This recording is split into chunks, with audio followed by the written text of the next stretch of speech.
warahmatullahi wabarakatuh. Di sini kita akan membahas cerita-cerita mistis di alam. Di sini kita lagi ada di Gunung Slamet, Baturaden. Oke, dengan narasumber kita, Kang Abbas. Ada cerita apa nih, Kang Abbas? Terima kasih Mas Gian, saya mau memperkenalkan diri untuk pemirsa. Oke. Nama saya Abbas dari Baturaden. Saya akan menceritakan tentang pengalaman pendakian saya menuju ke puncak Gunung Slamet. Pada waktu itu kami itu berempat. Tanggal 5 apa, Kang Abbas? Tanggal 5 November itu kami berempat itu langsung kontek-kontekan pakai handphone WA bahwa untuk tanggal 6 pendakian, berarti kan besok pendakian. Di tahun berapa? Di tahun kapan, Mas Kang Abbas? Itu terjadi 2025 kemarin. Kemarin belum lama sih. Pada tanggal 5 itu langsung kita WA pakai handphone itu bahwa tanggal 6 langsung kita akan mengadakan pendakian, karena teman-teman itu ada yang cuti, ada yang apa, itu ketemu titiknya itu di tanggal 4. Tanpa berpikir panjang, waktu itu saya mengiyakan saja, dengan tentunya dengan persiapan yang belum matang waktu itu. Singkat cerita, pakai inisial aja ya Mas ya, itu untuk teman-teman saya ya, menjaga privasi lah ya Mas. untuk menjaga privasi. Mr. Y, Mr. P berangkat tanggal 6 itu sekitar jam 4, karena kami itu menunggu. Ada yang sudah pagi datang, yang satu sudah pagi datang bersama saya, sudah menunggu di tempat saya. Kebetulan kami ini semua dari Purwokerto juga menunggu, dan kami menunggu lagi yang dua itu ya, si P dan si B itu datang jam 4. Akhirnya tidak menunggu waktu lama lagi, biar kita nggak kehabisan waktu, langsung berangkat pakai mobil kami ke Pintu Rimbai. Jam 4 sore berarti Kang Abbas? Jam 4 sore. Baru berapa menit pendakian itu, perjalanan menuju ke pos 1 itu kita sudah dihantam hujan. Apa itu Kang Abbas? Gerbang pendakian jalur juang via Baturaden, Gunung Slamet. Gunung Slamet. Oke. Singkat cerita ini ya Mas ya. Oke. Kami melanjutkan perjalanan menuju pos 1. Baru berapa menit kami dihantam hujan. Akhirnya tetap jalan pakai mantel. Kami langsung persiapan mantel di tengah jalan menuju pos 1. Sekitaran 1,5 jam. Itu masih kondisi hujan Kang Abbas? Hujan sudah mulai deras. Kami berhenti sebentar di pos 1 itu untuk ya membuang-buang air lah, mengeringkan tubuh dulu sebentar. Kami tunggu. Hujan gara-gara ya, kita gas terus aja lah. Baik. Gara-gara kehabisan waktu karena perjalanan sudah jam 4 sore dari gerbang pendakian jalur juang itu. Kita jalan menuju ke pos 2. Jalan lagi sekitar jam berapa Kang? Karena 1,5 jam, berarti setengah 6. Setengah 6 sore, hampir maghrib Kang Abbas? Iya, hampir maghrib menuju ke pos 2. Di pos 2 masih hujan, tambah lebat ini Mas ya, tambah lebat. Kami sempat ada sekitar jeda itu ke pos 2 itu hampir 2 jaman karena posisi hujan. Kita jeda sebentar di situ, di shelter. Kita bikin kopi lah untuk menghangatkan ya badan kita yang sudah. Kita tunggu dulu, belum juga reda hujan, tapi mending mulai hangat, mulai kecil. Hujannya udah mulai agak reda, tapi belum reda sepenuhnya. Kita putuskan prepare lagi untuk menuju ke pos 3. Nah itu di pos 3 itu. Ada apa itu di pos 3 Kang? Kita mulai mendapat hal-hal yang mistis itu di pos 3, karena rupanya waktu itu sudah mulai malam. Oh iya. Ada gerimis malam, kita sudah kelelahan lagi. Capek ya? Capek. Ini ada salah satu teman saya ya, si P ini, Mr. P itu dia udah lelah, duduk jongkok dengan kondisi sudah kelelahan, hampir halu. ternyata di depannya itu dia menyadari bahwa dia itu duduk dengan sosok hitam besar, Berhadapan-hadapan Kang. berhadapan-hadapan. Tapi dia Sosoknya lebih tinggi, sosoknya itu Kang apa? Dia itu hitam atau apa Kang menurut beliau? seperti siluet, tapi Ya. jelas ini ya, itu lebih tinggi dia, kurus tapi tinggi dengan kuku yang panjang. Kata si Teh itu loh, Mukanya gimana Kang katanya? teman saya itu nggak mau itu melihat Kalau melihat mukanya karena katanya menyeramkan. menyeramkan. Yang terlihat itu bulu sama siluet badannya kayaknya. Dia diam terus. Saya hampiri karena saya posisinya dari bawah kan. Iya. Saya nanti aja. Kita lanjutkan aja ke pos 3. Oh ya. Pos 3. Dia kan baru pertama tanya saya, pos 3 masih jauh. Saya untuk motivasi tetap enggak, paling 5 menit padahal masih ada 1 jam. Berarti si Pai ini dia baru pertama kali Pertama naik ke kali. Gunung Slamet jalur ini. Pertama kali. Pertama kali. Yang 3 orang itu teman saya itu pertama kali semua. Oh, berarti si Kang Abbas ini yang berpengalaman di sini satu-satunya. Ya kurang lebih seperti itu. Saya nggak bisa ceritakan. Oke Kang. Akhirnya kita jalan lagi. Dia tetap di depan dengan 2 orang itu, dengan si P sama si W itu di depan. Saya tetap di belakang dengan si Y. Berarti waktu itu sudah jalan malam ya Kang? Udah jalan malam posisi. Sekitar jam berapa? Kalau bisa diperkirakan kita melanjutkan perjalanan itu sekitar itu setengah 9 menuju ke pos 3. Sampai pos 3 saya baru bisa buka handphone ini ya, lihat-lihat jam karena saya nggak pakai Jam. Ya, nggak pakai arloji. Akhirnya saya buka HP, handphone, buka handphone. Ternyata sudah sampai jam 10 malam. 22.00 ya Kang ya. 22.00. Kami berempat sudah lelah, selelah-lelahnya. Kita bawa tenda kan 2. Kita bawa tenda 2, bikin tenda sendiri-sendiri, kondisi masih gerimis. Berhadapan Kang. Ya berhadapan-hadapan, tapi agak menjauh sedikit. Seperti ini belakang lah. Oh, jaraknya segini ya. Dengan posisi hujan kita sudah kacau lah. Akhirnya bikin tenda itu ada yang ini loh, ada yang miring, ada yang apa, bahkan kita masuk ke tenda aja, tenda buatan kita itu sampai merangkak. Kenapa itu Kang? Ya karena tendanya terlalu, depannya ini pintunya terlalu pendek, kita sudah nggak kontrol bikin tendanya. Oh, Itu sudah nggak kontrol. Acak-acakan gitu ya. Ya acak, yang penting bisa tidur. Iya. Waktu itu kita langsung pakai SB, kita ganti semua baju-baju yang basah itu ya, karena perjalanan tadi itu Takut hipo ya Kang ya. kita tidur 2 tenda berdua loh. Saya dengan si Y, si P dengan si W, itu tendanya masing-masing. Di malam itu nggak ada keanehan, kita udah lelah lah, hampir kita nggak tahu sendiri, nggak tahu bahwa posisi kita itu tidur atau enggak itu sudah nggak kerasa, itu udah keadaan dinginnya. Akhirnya kita terbangun pas pagi hari, spontan terbangun dengan kondisi wah ternyata kita itu udah seperti habis macul, tau nggak mas? Oh, kotor banget tadi ya Kang. Iya, seperti itu. Kita pun nggak sadar tapi tetap happy. Kita pagi bangunkan tenda sebelah, saya bangunkan tenda sebelah. Kita itu prepare untuk menuju summit puncak. Untuk menuju puncak berarti jam 8-an, kita kurang lebih jam 8 lah. 8 pagi ya. Ya, 8 pagi itu waktu itu. Kita prepare, tapi tenda masih di pos 3. Kita tinggalkan biasa kan, kita pendakiannya kayak gitu, nggak mungkin dibawa sampai ke puncak kan. Iya, summit ya tinggal ya Kang. Ditinggal, kami summit dengan perlengkapan yang seminim mungkin karena bawaan itu kan nggak boleh terlalu berat karena medan terlalu berat ya. Nah itu di perjalanan untuk dari jam 8 sampai camp tentara. Camp tentara itu pos berapa Kang? Camp tentara itu pos di antara pos 3 dan pos 4, itu di tengah-tengah. Oh, berarti di Pos Gunung Slamet bayangan ada itu. berapa pos Kang di situ? Gunung Slamet semuanya kan 5 pos. Di jalur juang ini Ya. ada 5 pos. Ada 5 pos. Itu pun sudah jam 12 siang. Iya.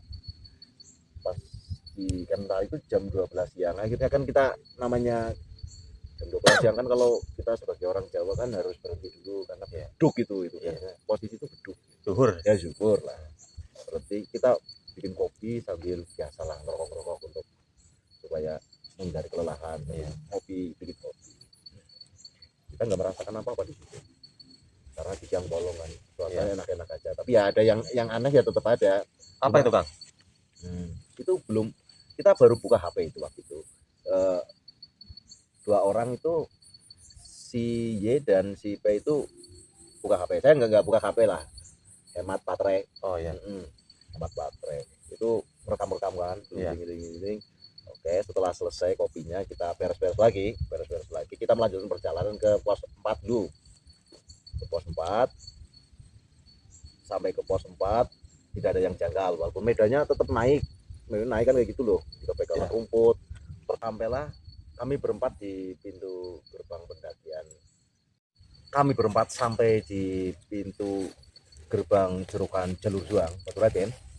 Kami tidak menunggu waktu lagi, tidak menunggu lama. Kami gas saja menuju ke pos 1. Baru berapa menit, paling sekitar 10 menit, kami itu dihadang hujan. Hujan ini mulai turun sedikit berkabut. Kami langsung buka mantel peril itu. Peril itu kan sudah ada itu. Kami langsung pakai mantel. Hujan ya, jas hujan. Kami menuju sampai pos 1 itu sekitar 1,5 jam lah. 1,5 jam berarti kita setengah 6 itu menuju pos 1 karena sudah terlalu sore kita berangkatnya kan. Setengah 6 itu kita persiapan dulu, berhenti di pos 1, istirahat sebentar, tapi kita tidak ngopi atau apa enggak karena waktu sudah terang. Kita menunggu agak hujannya jeda tadinya kan, tapi jam berapa Kang? Itu sekitar kami dari sampai ke pos 1 itu setengah 6, paling nggak sampai jam 6 itu tetap melanjutkan perjalanan. Kami persiapan langsung headlamp dan sebagainya itu sudah siap. Gelap ya Kang? Ya akhirnya mantel itu tidak saya lepas. Kami tidak melepas mantel karena tidak bisa ditunggu itu untuk redanya hujan itu. Kita tetap jalan lah, pelan-pelan tetap jalan, yang penting jalan sekitar 2 jaman itu kami nyampe di sebelum kami nyampe di pos 2 itu ada kejadian mistis lagi. Apa itu Kang? Teman saya itu si Y itu terdiam kan di depan saya, yang 2 itu lebih depan lagi kan. Jadi si Akang di urutan, saya di belakang sendiri. di sweeper di belakang sendiri gitu ya. Saya di belakang sendiri, teman saya itu si Y itu diam. Saya bilang ayo jalan, dia diam. Dia berbisik ke saya, kamu dengar ya Bas gitu ya? Dengar apa? Itu ada suara perempuan tertawa melengking banget. Saya tetap nggak apa-apa, itu cuma suara musang atau apa, tapi dia sudah kayak panik gitu loh. Tapi Kang Abbas dengar nggak waktu itu? Saya sebenarnya siluet tapi terlalu samar-samar gitu ya, samar-samar dengar sebenarnya. Dan saya pun sudah terlalu hafal mungkin kan ya. Biasa di sini ya, saya hiraukan, tapi kan dia baru pertama kan. Dia diam, berisik, ada suara menertawakan kita. Udah itu suara musang, walaupun dia nggak yakin. Udah ada saya ini di belakang, terus jalan aja kan. Karena kita sudah terlalu malam ini. Jalan, tapi dia masih rupanya itu kan bakun itu sebenarnya Mas. Kuntilanak kan? Mungkin. Teman yang 2 udah jauh Kang? Udah jauh, dia belum ada reaksi apa-apa lah. Dia kan duluan sampai ke pos 2. Saya masih jedanya agak berapa menit. Berarti yang 2 sudah sampai di pos 2, Kang Abbas di belakang. Dampingin yang si Y ini. Ya. Betul gitu. Kami jalan-jalan, saya kuatkan enggak ada apa-apa. Padahal saya tahu itu memang ada sosok itu ya. Itu kan kalau di gunung, di hutan kan hal biasa kayak gitu. Itu kan rumahnya mereka. Berarti Kang Abbas bukan hanya pertama kali ini waktu di jalur Gunung Slamet ini si suara seperti ini. Nah, saya sudah enggak terhitung lagi ya. Udah merasa sudah sahabat, malah itu bukan berarti kita sahabat manusia ya. Itu udah akrab gitu. Kami akhirnya datang sampai yang 2 ini dengan dia itu di pos 2. Jam berapa Kang? Di pos 2 itu sekitar jam 8. Jam 8 berarti tadi sekitar 2 jam Kang? 2 jam memang. 2 jam. Dari pos 1 itu 2 jam.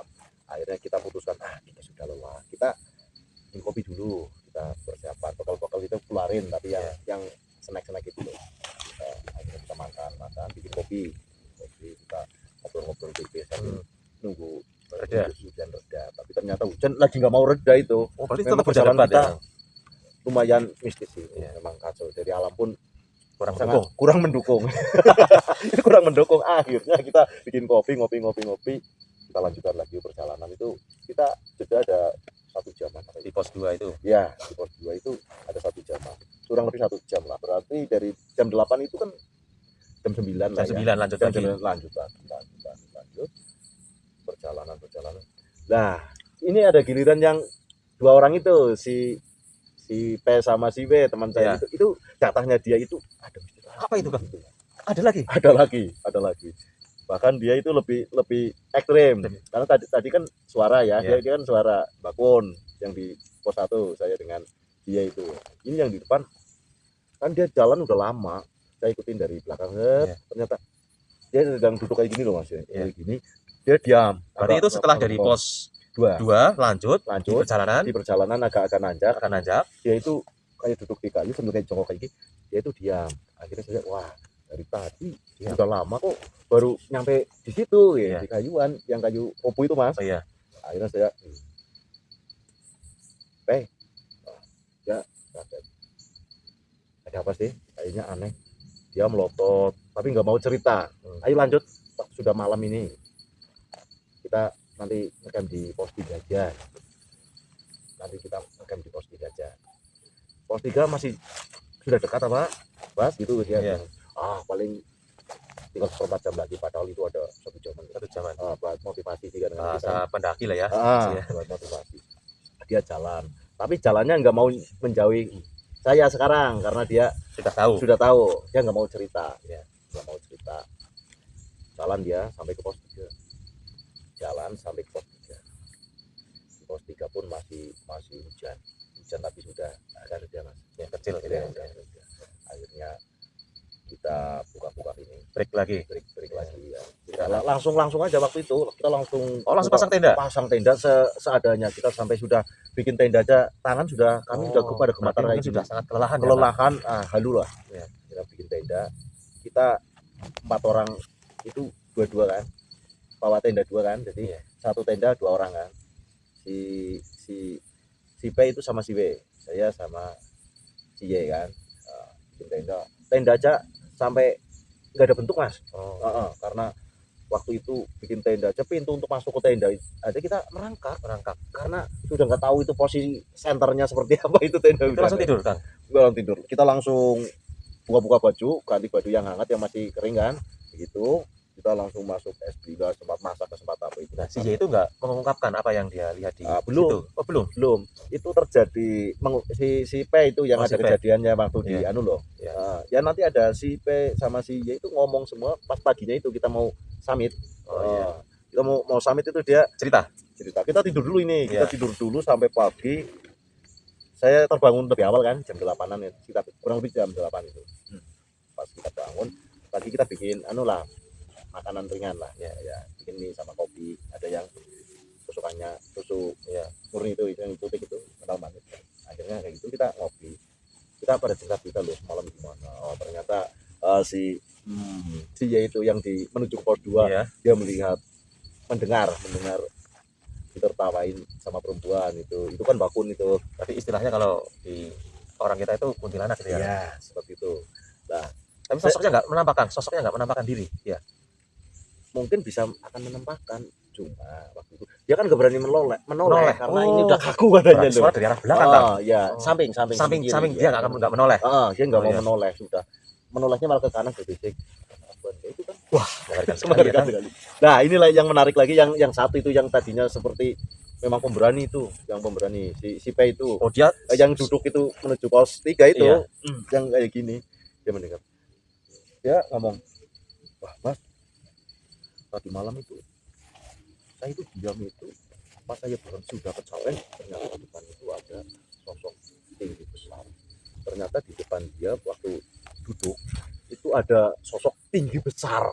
Dia menceritakan ke saya, dia nggak bisa berkutik apa-apa. Ternyata di depannya dia lah ada apa tuh kan ya, yang tinggi besar itu berhadapan dengan dia. Makanya dia nggak mau cerita. Jongkok juga? Jongkok. Berarti muka sama muka Kang? Muka sama muka itu jaraknya sih kurang lebih 2 meter, tapi kan tinggi besar kan gimana sih? Berarti itu kakinya mungkin ya Kang, di depan dia. Kayak gini. Akhirnya dia pun merasa sadarnya waktu saya tepuk ini kakinya baru bangun yang melanjutkan perjalanan. Tapi kan suasana pagi waktu itu kan, sebelum lagi prepare kita menuju ke puncak, jadi kita masih ceria, nggak apa-apa ya. Saya tenangkan dulu, motivasi. Memang gunung tempatnya segala makhluk lah, jin dan lain-lain ya. Ya, oh iya, saya juga nggak takut. Dia pemberani kan, Hmm. dia termasuk pemberani. Oh, saya juga nggak takut nih. Ya, oke, kita langsung sikat, kita langsung aja kita jalan untuk menghemat waktu. Gitu. Saya bilang kayak gitu, cerita. Kita dari pos 3 jam 8 lebih, 8 pagi itu ya, lebih lah, lebih sedikit. Dalam perjalanan sampai ke atas itu kan, sampai ke Puncak. camp tentara. Kalau Camp camp tentara. tentara dulu itu kan mau memakan waktu sekitar 3 jaman itu. Oh, berarti dari pos 3 ke pos camp tentara 3,5 gitu ya? Ya, 3,5-an itu. 3 jam. 3 jaman. Karena saya melihat jam itu jam 12 waktu di camp tentara. Akhirnya Iya. kita putuskan untuk istirahat sejenak buat ngopi-ngopi lah sambil makan cemilan. Ya, bekal yang seadanya kan buat menuju puncak. Nah, ini ada keanehan lagi, Mas. Wah, ada lagi kan? Ada lagi. Wah. Itu malah terjadinya di camp tentara. Di camp tentara. Sebenarnya kita tidak melihat langsung ya di camp tentara. Tapi kita merasa seolah-olah itu diawasi oleh yang enggak kasat mata itu loh, yang enggak dilihat. Tapi kita merasa. Berarti Kang Abbas itu merasa kayak merinding atau gimana, Kang? Ya jelas merinding, ya ada feeling lah. Tapi kita cuekin aja lah. Yang penting kita fokus untuk ke puncak, ya kan? Ya. Ya udah, nggak apa-apa, kita enjoy aja. Yang 2 orang itu kan pegang handphone Ya. untuk video-video kan. Ya. Ya si P dan si ya itu, saya nggak sempet lah. Yang penting kita handle kan. Yang baru pertama juga saya, yang lain itu baru pertama, Mas. Yang lain baru pertama. Kalau saya kan ya. udah berkali-kali ngapain buat dokumen-dokumen kayak gitu kan, biasa ya. Mereka saya suruh untuk ya kita langsung aja biar nggak kelamaan. Kita jalan sampai ke pos 4 aja itu sudah makan waktu 3 jam lagi, Mas. 3 jam lagi. Ke pos 4 itu baru pos 4, padahal di situ kan nanti ada pertigaan Semaya, baru menuju ke pos 5 Lawangan. Iya. Sampai Lawangan langsung lancar semua, Mas. Sampai ke Lawangan itu alhamdulillah lancar. Kita masih lancar sampai ke Lawangan. Lawangan itu sudah sekitar jam setengah 7, Mas. Setengah 7 malam sudah setengah 7. Tapi nggak apa-apa, kita langsung putar balik aja. Yang penting sudah sampai ke Lawangan. Kita endingnya nggak bisa ambil gambar lah ya. Nggak apa-apa, itu udah lelah. Berarti nggak naik puncak, kan? Nggak naik puncak? Enggak ke puncak, itu udah kehabisan waktu itu. Karena mereka bertiga itu kan baru pertama itu udah drop lah. Yang penting sehat, selamat sampai ke rumah gitu kan. Kalau saya kan kayak gitu, untuk memandu mereka kan. Kita putuskan untuk kembali turun. Itu di turunnya itu waktu itu terasa lebih lama karena sudah lelah, walaupun itu turun loh, Mas. Tapi waktu terasa lama. Setengah 7 malam lagi ya, kan? Iya, setengah 7 kita perjalanan sampai ke pos 4, turun ini ya, pos 4 udah nggak hiraukan apa-apa lah ya. Yang mistis-mistis sementara ini hiraukan ya, udah lelah sih. Sampai ke camp tentara di bawah pos 4 itu ya camp tentara, Mas. Di camp tentara kita cuma berhenti sebentar, langsung lagi ke pos itu. Ke pos 3 itu lama banget rasanya dari camp tentara, padahal keadaan turun loh, kayak lama banget. Yang lebih aneh lagi teman saya, Mas. Wah, apa lagi, Kang? Ada lagi? Ini sedikit mistis, tapi pada diri mereka ada keanehan dari saya yang melihat. Gimana, Kang? Mereka berdua kan yang di depan itu, si P dan si W kan sudah lelah. Sempet-sempetnya loh, Mas, bawa ranting dari bawah camp tentara itu, yang nggak jauh dari camp tentara, bawa ranting besar itu yang berdua itu dengan kondisi lelahnya. Itu saya dari belakang liatin, ngapain, kurang kerjaan. Rantingnya gede, Kang? Ya lumayan, di panggul-panggul kayak gini. Pas ditaruh, kita nyampe di tenda pos 3 itu, tenda ya. Saya tanya, buat apa ini? Api unggun? Enggak, buat bawaan. Tuh, katanya lelah, nggak tahu. Akhirnya nggak dibakar, Mas. Itu nggak bikin api unggun. Berarti semacam kayak kelelahan atau mungkin ya, Kang? Apa ya, mungkin kemasukan lah. Kemasukan, Kang? Iya, kemasukan, tapi malah power itu. Mantap, jadi kayak bantu gitu ya? Iya, membantu. Bawa ranting kayak gitu. Ranting itu cuma ditaruh di depan tenda karena sudah lelah malam itu. Tidur lagi. Ada keanehan lagi, Mas. Wah, rupanya dari atas itu tadi, waktu kita berangkat itu yang di camp tentara itu mengikuti. Pas tadi seperti diawasi? Ya, itu mengikuti rupanya di pos 3. Pas saya mau memejamkan mata, itu kan belum tidur loh. Yang lain udah pada tidur, udah ada yang mendengur itu ngorok. Ngorok. Saya baru memejamkan mata, seolah-olah itu saya belum memejamkan mata. Ada kayak itu loh, kelelawar besar kalong apa-apa. Itu di atas tenda saya lihat. padahal posisinya di luar, tapi saya bisa lihat dengan di atas saya persis muka kayak gini. Wah, saya melek itu Mas. Iya. Saya gentak, woi gitu ya. Iya. Dia itu langsung lari, langsung kabur lagi kayak gitu. Tapi pas kaburnya itu sampai itu daun-daun pohon-pohon yang didekati yang kecil-kecil itu sampai wasak-wasak kayak angin itu Mas. Oh, kayak angin besar gitu ya. Nah, saya itu mimpi atau enggak ya? Ini saya enggak sadar kan, Iya. tetap di antara sadar dan tidak sadar saya keluar ke tenda loh. Keluar ke tenda, saya sampai depan tenda, saya bukan mimpi, ini nyata. Wah, suasana itu dingin banget Mas. Angin itu terasa dingin aneh. Saya putus, tadi beneran berarti Mas. Akhirnya saya tidur. Jam berapa Kang itu Kang? Itu saya nyampe itu sudah tengah malam itu Mas. Sudah jam 1 Mas. Berarti kejadiannya jam 1 ya Kang ya? Jam 1. Saya putuskan tidur dan saya pun tidak merasa takut atau gimana karena sudah lelah kan. Iya. Saya tidur pakai SB biasa. Paginya kita bangun. Kalau bangun itu selalu tepat Mas. Jam 8 Jam 8 pagi. Ya, karena ada yang pakai alarm kan. Oh iya. Jadi di jam 8 pagi kita ngobrol tipis-tipis. Oh semalam kayak gini. Ternyata si B itu yang dengan si B itu kan belum tertidur, cuma di dalam tenda terus. Kebetulan itu si P itu kan kalau tidur kan kentut terus, jadi Iya. itu yang si B itu nggak bisa tidur karena kentut. Tadi malam dengar nggak ada suara bising rusak-rusak dan sebagainya. Dia rupanya juga dengar. Itu benar itu adanya. Itu seperti nyata ya Kang ya? Nyata. Memang nyata ya Kang ya? Memang nyata itu kayak kalau Iya. besar itu. Kayak Batman lah kayak gitu. Itu yang tadinya saya belum tahu ya. Ini pas kita buka-bukaan HP kan. Iya. Itu di pos berapa Kang? Di pos 3 Di pos 3. pagi-pagi itu waktu kita hari kedua kan. Iya. Setelah bermalam 2 hari yang Iya. itu juga kita buka-bukaan HP. Ternyata itu dari HP-nya Tinggi itu nggak ada apa-apa ya, cuma alam-alam yang kemarin aja ya, pemandangan alam biasa. Di HP-nya si Apa Kang itu Kang? ternyata kita itu yang kita merasa diikuti bahkan sampai ke pos 3 pulang. Sosok Batak saat ini tertangkap di kamera kami dilihatin kayak gini. Wah, HP-nya dilempar pada ketakutan. Apa ini kayak gitu loh. Videonya masih ada Kang? Masih ada. Oke teman-teman, menarik sekali nih. Mungkin videonya bisa dibagi nanti Kang, kita share, kita perlihatkan. Oh bisa. Boleh? Boleh. Nanti saya ngomong dulu ke teman saya itu si Bayan supaya dia nggak kaget gitu loh. Ya.